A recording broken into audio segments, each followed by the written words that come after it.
Shalom Bapak Ibu Saudara, apa kabar? Saya berharap Bapak Ibu Saudara dalam keadaan baik, sehat, dan dalam penyertaan Tuhan. Jumpa lagi dengan saya kali ini dalam Renungan Harian. Dan Renungan Harian kali ini saya ambil tema yang sangat familiar, yaitu Yesus memberi makan 5.000 orang.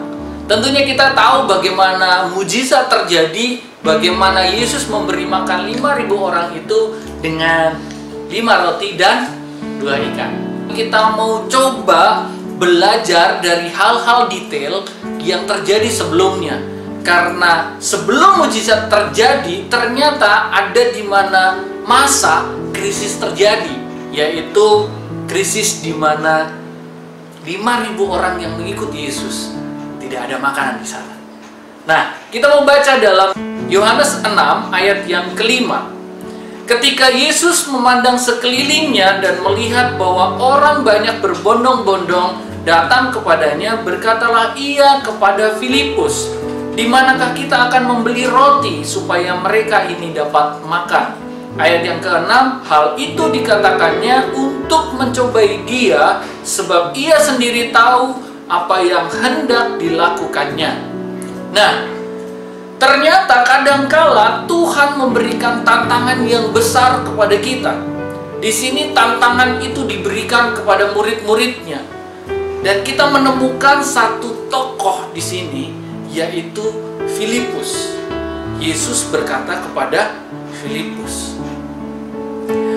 Kadang-kadang tantangan yang besar yang Tuhan sediakan membuat manusia berpikir bahwa hal itu mustahil untuk dilakukan. Hal itu mustahil untuk dikerjakan.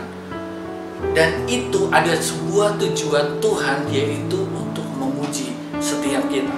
Ayat yang ke-7 berkata demikian, jawab Filipus kepadanya, roti seharga 200 dinar tidak akan cukup untuk mereka ini, sekalipun masing-masing mendapat sepotong kecil saja.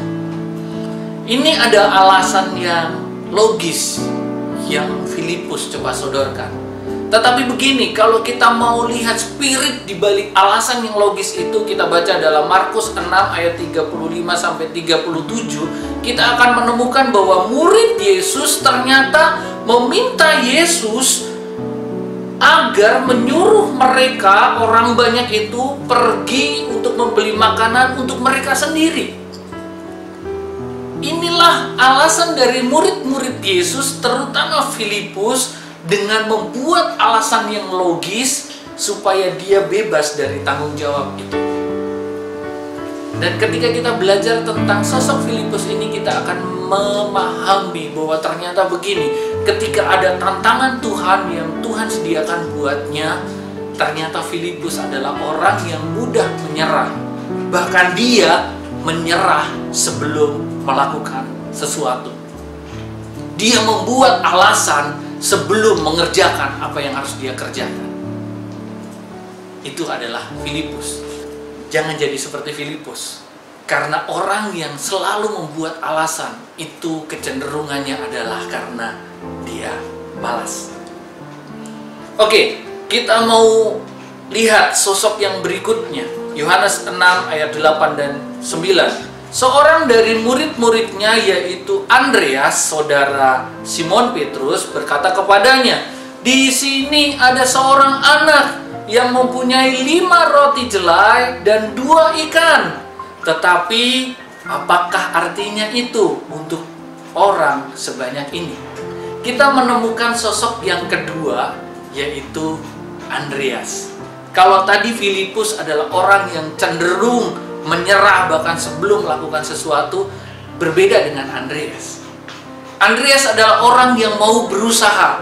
Ternyata Andreas mencari, sehingga Andreas menemukan ada seorang anak kecil yang membawa 5 roti dan 2 ekor ikan. Bisa dibayangkan bagaimana Andreas bisa menemukan itu dalam kerumunan orang banyak? Itu tentu bukanlah hal yang mudah. Kenapa? Ada begitu banyak anak di situ, ada begitu banyak orang di situ. Dan ternyata begini, Andreas berusaha dan akhirnya menemukan sesuatu. Tetapi begini, dalam usahanya dan dalam penemuannya, dia hanya menemukan 5 roti dan 2 ikan. tragisnya, dia menutup kalimatnya ketika lapor kepada Yesus, tetapi apakah artinya ini? Dia menemukan sesuatu, tetapi dia hanya melihat kenyataan. Ayat yang ke-11 berkata demikian dari Yohanes 6. Lalu Yesus mengambil roti itu, mengucap syukur, dan membagi-bagikannya kepada mereka yang duduk di situ. Demikian juga dibuatnya lah dengan ikan-ikan itu, sebanyak yang mereka kehendaki. Ini yang menjadi menarik. Filipus fokus dengan masalah sehingga dia menyerah sebelum melakukan sesuatu. Andreas berusaha, namun setelah usahanya menghasilkan hasil yang gak maksimal, hasil yang mungkin kok kenyataannya gak seperti ekspektasinya, yang dia dapat hasilnya cuma 5 roti dan 2 ikan. Tetapi Yesus memberi teladan kepada kita. Yesus mengambil roti itu, Yesus mengambil ikan itu, dan Yesus mengucap syukur. Tetapi begini, ada 3 hal penting yang harus kita pelajari. Ada 3 tokoh yang harus kita pelajari di sini. Jangan menjadi orang yang seperti Filipus yang mudah menyerah. Jangan jadi seperti itu. Tetapi belajarlah mengucap syukur. Meskipun hasilnya sedikit, meskipun hasilnya nggak banyak, Yesus memberi teladan kepada kita untuk kita terus mengucap syukur. Karena dari ucapan syukur itu akan terjadi mujizat Tuhan. Happy ending ketika kita mengucap syukur kepada Tuhan. Jangan menyerah, bersyukurlah kepada Tuhan. Engkau akan melihat mujizat demi mujizat Tuhan akan kerjakan dalam hidup. Tuhan Yesus memberkati.